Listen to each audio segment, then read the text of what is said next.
ቤተሰቦቹ በዲሲፕሊን አንጸው ያሳደጉት ለልጅነት ሚስቱና ለትዳር አጋሩ ታማኝ፣ ለቤተሰቡ ሁነኛ አባወራ፣ ለተቸገሩ ያለ ሚዲያ ጋጋታ ፈጥኖ የሚደርስ ችሎታው ጣሪያ ቢነካም ዘውትር በጭምትነቱ የሚታወቅ ሚሊዮነር ቢሆንም ዝናና ትኩረት ቁብም የማይሰጡት የዓለማችን ኮከብ ሆኖ ሳለ ከቀን ሰራተኛ በላይ የሚለፋ ተጫዋች ነው።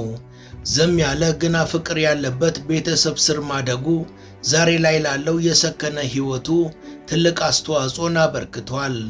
አሁን ላይ የዓለማችን የሚዲያ አውታሮች ስለሱ አውርተው አይጠግቡም። ወደ አርሰናል መጥቶ ብዙም ሳይቆይ ከቡድኑ አምበሎች መሃል መካተት የቻለ ነው።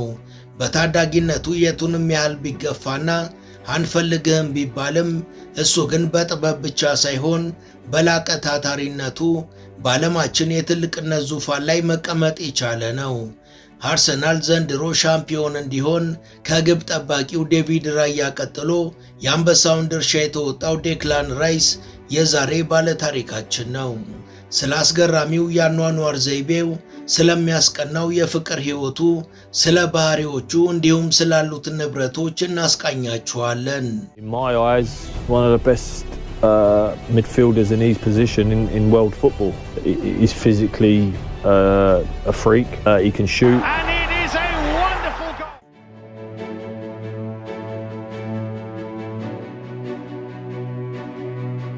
ሰላምና ጤና የምንመኝላችሁ ውድ የመሿለኪያ ላይፍ ቤተሰቦች፣ በዛሬው መሰናዷችን በዝምታና በፍቅር ስላደገው በአሁኑ ሰዓት የዓለማችን የሚዲያ አውታሮች ዋና ትኩረት ስላደረጉትና ለትዳሩ ታማኝ ስለሆነው ሚሊዮነር ተጫዋች እናወጋችኋለን።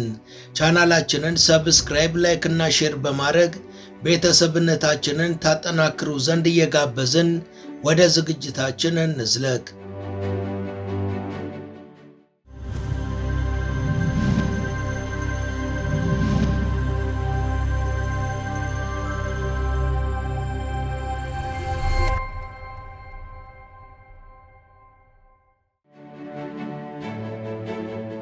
እሱን በእንግሊዝ እግር ኳስ ላይ ይነግሳል ብሎ እየጠበቀ ማንም የለም። አስተዳደጉም እንደ ምስኪን ልጅ እንጂ በድሎትና በቅንጦት አልነበረም። የአየርላንድ ዝርያ ያለውና በለንደን የተወለደው ይህ ዝምተኛ ልጅ በጣም የተረጋጋና ጭምት የሆነ የልጅነት ጊዜን ነው ያሳለፈው። ወደ አካዳሚም ሲገባ ሰፋፊና ለእርሱ በሚሰፉት ትላልቅ ጫማዎች ነው እግር ኳስን መጫወት የጀመረው። በልጅነት ብዙዎች የሚመኙትን ገና ጥቂቶች የሚታደሉትን እግር ኳስ ተጫዋችነትን ለማሳካት ሲልም በልጅነቱ ያልከፈለው ዋጋ፣ ከራሱ ጋር ያልገጠመው ጦርነት የለም። አንድን የታዳጊዎች ክለብ ለመቀላቀል ሲያመራ የቡድኑ አሰልጣኝ ተክለሰውነትም ሆነ ችሎታህ ለኳስ ተጫዋችነት አይሆንም ብለው አጣጥለውት ክለቡን ሳይቀላቀል ቀርቷል። አስተዳደጉ በስነ ምግባር የታነጸና በቤተሰብ ሕይወት የተገነባ ነው። በለንደን ኪንግስተን የተወለደውና በደሳሳ ቤት ውስጥ ያደገው ራይስ እግር ኳስን እንደ ሌሎች እኩዮቹ ለፍላጎቱ ብቻ ሳይሆን ኃላፊነት ተሰምቶትና የውዴታ ግዴታ አድርጎት ነበር የሚጫወተው።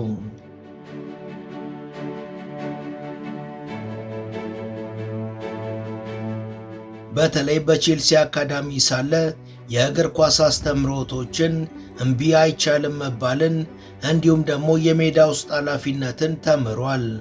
ዴክላን ራይስ የ14 ዓመት ታዳጊ ሳለ ቼልሲዎች አንፈልግም ብለው አባረሩት። በወቅቱ ታዲያ ራይስ እንኳን ተስፋ ሊቆርጥ ለበለጠ ውጤታማነት ተጋ። ዌስትሃምን ሲቀላቀልም አንገቱን ደፍቶ ግና በርትቶ ሰርቶ በእያንዳንዱ ልምምድና ጨዋታዎች ላይ የቼልሲን አንፈልግም መባሉን እያሰበ በቁርጠኝነት መትጋት ጀመረ። በወቅቱ ባሳየው ድንቅ ብቃትም ከዋናው ቡድኑ ጋር ልምምድ እንዲሰራ ሲደረግ በትላልቅ ተጫዋቾች መሃል በአግባቡ ለመጫወትና አቋሙን ላለማጣት የበለጠ ልምምዶችን መስራትና ከስር ከስር ስራዬ ብሎ ከነሱ መማር ጀመረ። በወቅቱ እንቅስቃሴውን ያዩም የታዳጊ ሲያድግ ሁነኛ ኳስ ተጫዋች ብቻ ሳይሆን ወደር የለሽ የቡድን መሪ ይሆናል ብለው ተንብየውለታል።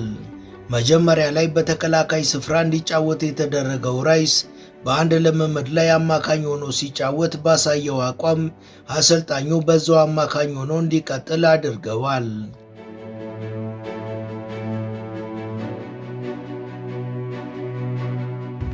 በሀያዎቹ መጀመሪያ ዕድሜው ላይም ራይስ አንድ መደበኛ ተጫዋች ሳይሆን ልክ እንደ አንጋፋ ተጫዋቾች የሜዳ ላይ እንቅስቃሴን በሚገባ የሚያነብና የሚረዳ፣ ኳስ እግሩ ላይ ከመግባቷ በፊት በምን አይነት አስደናቂ መልኩ ፓስ ማድረግ እንዳለበት በትክክል የሚያውቅ፣ ቡድንን በሚገባ የሚመራና የሚያደራጅ፣ መቼ ጎል ላይ መምታት እንዳለበት፣ መቼ አብዶ መስራት እንዳለበትና መቼ ማቀበል እንዳለበት ሳይሳሳት ውጤታማ በሆነ መልኩ ሁሌም የሚወስነውና ልክ ልምድ እንዳላቸው ተጫዋቾች የቡድን አጋሮቹ ላይ ከፍተኛ ተነሳሽነትን የሚፈጥር ድንቅና ብልህ ተጫዋች ሆነ።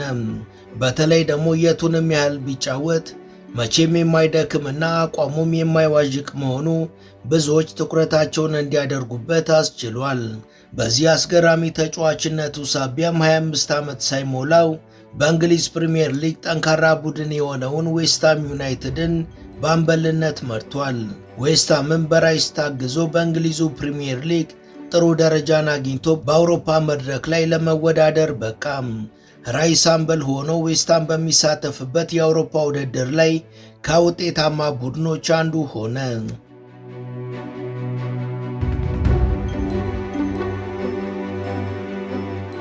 በአንድ ወቅት ታዳጊ ሳለ በበርካታ ክለቦች የተገፋው ዝምተኛውና ታታሪው ልጅ አሁን ላይ በአፍላ ወጣትነቱ የአውሮፓ ኮንፈረንስ ሊግ ውድድርን ዌስትሃምን በአምበልነት እየመራ ማሸነፍ ችሏል።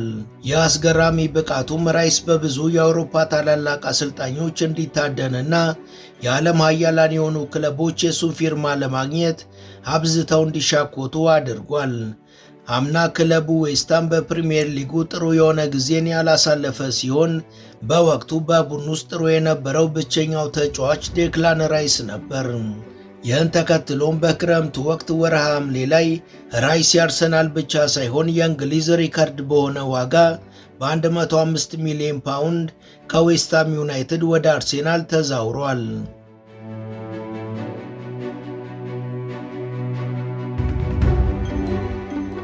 ለአርሰናል ከፍተኛ ግልጋሎትን ከመስጠት ባሻገር ምንም እንኳን ክለቡን የተቀላቀለ አዲስ ተጫዋች ቢሆንም ብዙ ልምድ የሌለውንና በወጣቶች የተገነባውን ቡድን ሜዳ ውስጥ በሚገባ በመምራትና በማደራጀት የመሃል ሜዳው ሞተር በመሆን እንዲሁም እንደየጨዋታው ግለት የቡድኑን የሜዳ ላይ እንቅስቃሴ እየገራ ባሳየው ድንቅ ብቃትም ከኦዲጋርድ ቀጥሎ የክለቡ ሁለተኛ አምበል ሆኗል። አርሰናልም ዓመቱን በጥሩ ውጤት እንዲጓዝ ረድቶታል። በአራት ውድድሮች ጥሩ ግስጋሴን ያደረገው አርሰናልም በአሰላለፍ ስህተትና በቅያሪ ድክመት ከሁለቱ ዋንጫዎች ቢወጣም በእንግሊዝ ፕሪሚየር ሊግ እና በአውሮፓ ቻምፒየንስ ሊግ እስከ መጨረሻው ድረስ መጓዝ ችሏል። በራይስ ድንቅ ብቃት የታገዙት አርሰናሎችም ከ20 ዓመታት በኋላ የእንግሊዝ ፕሪሚየር ሊግ ባለድል መሆን ችለዋል። ውድ የመሿለኪያ ላይፍ ቤተሰቦች አብራችሁን ስለሆናችሁ ከልብ እናመሰግናለን። በአጭር ጊዜ በበርካቶች ተወዳጅ የሆነችው መሿለኪያ ላይፍ ቻናል የበለጠ እንድታድግ ሰብስክራይብ ያላደረጋችሁ አንድ ጊዜ ሰብስክራይብ በማድረግ እንድንበረታ እንድታግዙን አስታውሰን ተረካችንን እንቀጥል። አርሰናል የፕሪሚየር ሊጉን ዋንጫ ባሳካ በሳምንቱ በቻምፒየንስ ሊጉም ከፓሪስ ሴንት ጀርሜን ጋር የፍጻሜ ጨዋታውን ያከናወነ ሲሆን ጥሩ ፉክክርን በማሳየትና ቀድሞ ጎል አስቆጥሮ ጨዋታውን መምራት ችሎ ነበር። ገና በሁለተኛው አጋማሽ በተቆጠረበት ጎል አቻ መሆናቸውን ተከትሎ ወደ ተጨማሪ ደቂቃዎች አምርተዋል። በተጨማሪዎቹ 30 ደቂቃዎችም ሁለቱ ቡድኖች ባለመሸናነፋቸው ወደ ፍጹም ቅጣት ምት ዘልቀዋል። በፍጹም ቅጣት ምቱም የአርሰናል ሁለት ተጫዋቾች ፔናልቲ በመሳታቸው በሚያስቆጭ መልኩ በፔዤ 4-3 ተሸንፈው ዋንጫውን አጥተዋል።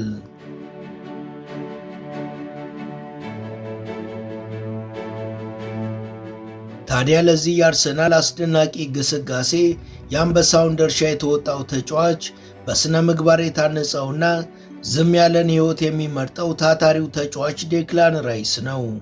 ራይስ ባለው ድንቅ ብቃትና ስነ ምግባርም በ2023 ኦዶም ዲቭላክ የሚባለው ዘፋኝ በስሙ መሠረት ዴክላን ራይስ የተሰኘ ነጠላ ዜማን ዘፍኖለታል።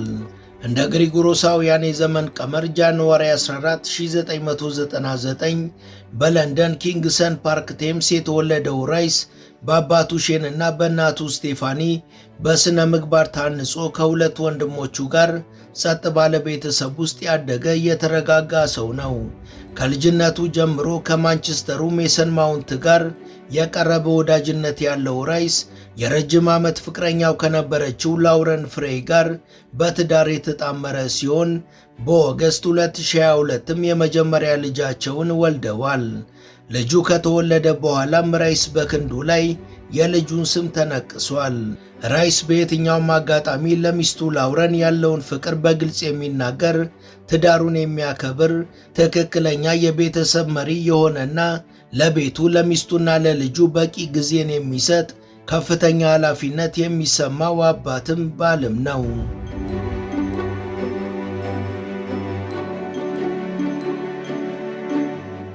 ራይስ የመጀመሪያ መኖሪያ ቤቱን የገዛው ገና የዌስትሃም ተጫዋች እያለ ሲሆን በእንግሊዝ ኪንግስተን የሚገኘውን የቅንጡ ቤት የገዛው በ2.6 ሚሊዮን ፓውንድ ነበር። መኖሪያ ቤቱ 6 በእጅጉ ያማሩ መኝታ ክፍሎች ያሉት ሲሆን ሰፊ ጋራዥ እንዲሁም ዘመናዊ የሆነ የተንጣለለ ሲኒማ ቤትም አለው። የቤቱ እያንዳንዱ ዕቃዎች ውድ በሆኑ የፋሽን ዲዛይኖች የተሰሩ ሲሆን ለመኖሪያነትም በእጅጉ የሚመች ነው። ከዛ ባሻገር በውስጡ የያዛቸው ነገሮች በሙሉ በጣም ዘመናዊና ዓመታት በገፉ ቁጥር የቤቱን ተፈላጊነት የበለጠ የሚጨምሩ ናቸው። 74100 ስኩዌር ሜትር ላይ ያረፈው ቤቱ ስፋቱ ከሚነገረው በላይ የተንጣለለ ነው። በዛ ላይ በእጽዋት የተሞላና እጅግ ማራኪ የሆነ ጋርደን አለው። የጎልፍ መጫወቻ ሜዳና ደረጃውን የጠበቀ ልምምድ መስሪያ ጂምናዚየምንም አካቷል። ይህ የራይስ መኖሪያ ቤት ለቤተሰቡ ከፍተኛ ምቾትን የሰጠ ነበር።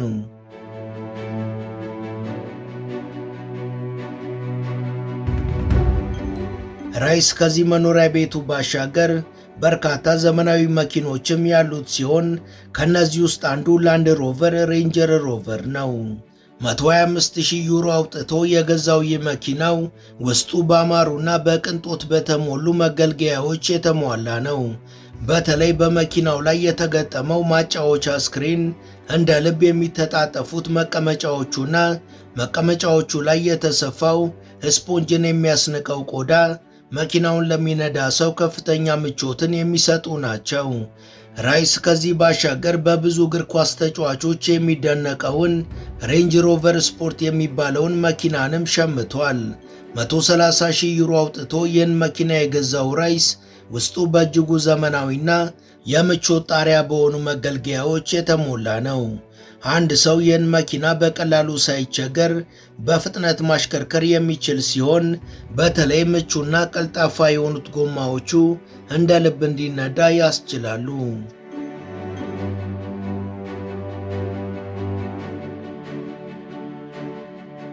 ራይስ ካየናቸው ሁለቱ መኪኖች ባሻገር ዘመናዊውን RDS QA መኪናን ሸምቶ የግሉ አድርጓል። ከ500 በላይ የፈረስ ጉልበት ያለው ይህ መኪና ዴክላን ራይስ ካሉት መኪኖች ሁሉ በጣም ፈጣኑ ነው። በሰዓት 60 ኪሎ ሜትር በአስተማማኝ ሁኔታ ረጋ ተብሎ በምቾት የሚነዳው ይህ መኪና በጣም በፍጥነት መንዳት ካስፈለገ ደግሞ በሰዓት እስከ 150 ኪሎ ሜትር ሊከንፍ ይችላል። የ24 ዓመቱ ራይስ ገና በዚህ የወጣትነት ዕድሜው የሰበሰበው የሀብት መጠንና የተጎናጸፋቸው ስኬቶች ወደፊት በዓለም እግር ኳስ ላይ እንዲነግስ ጥሩ መንሰላል ሊሆኑለታል ሲሉ በርካታ ተንታኞች ገልጸዋል።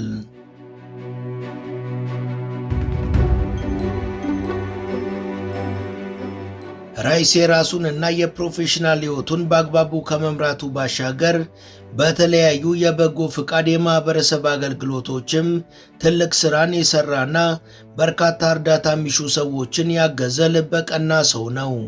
በተለይ ዓለም ላይ አስከፊ የሆነ ድህነት እንዲጠፋና ሁሉም ኃላፊነት እንዲሰማው ዘወትር ድምፁን የሚያስተጋባው ራይስ በዚህ ዙሪያ በርካታ እርዳታዎችን አድርጓል። በአንድ ወቅት በግሉ ተነሳሽነት ብቻ 14 ሚሊዮን ፓውንድ አሰባስቦ ከድህነት ጋር ለሚሰራ ምግባረ ሰናይ ድርጅት አስረክቧል። አርሰናሎች ገና ክለባቸውን እንደተቀላቀለ አይስ አይስ ቤቢ ብለው መዝሙር ያዘጋጁለት ራይስ በዚሁ የአኗኗር ዘይቤና በስነ ምግባሩ እንዲሁም በታታሪነቱ ከቀጠለ ለዓለማችን የእግር ኳስ ተጫዋቾች የሚዘጋጁ ክብሮችንም በሙሉ ጠራርጎ መውሰዱ አይቀሬ ነው ሲሉ በርካቶች ይናገራሉ።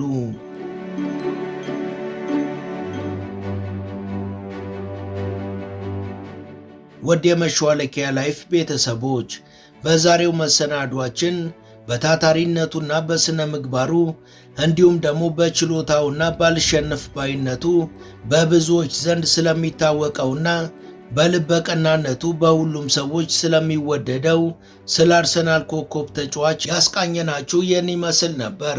ቻናላችንን ሰብስክራይብ፣ ላይክ እና ሼር በማድረግም ወዳጅነታችንን ታጠናክሩ ዘንድ እንጋብዛለን።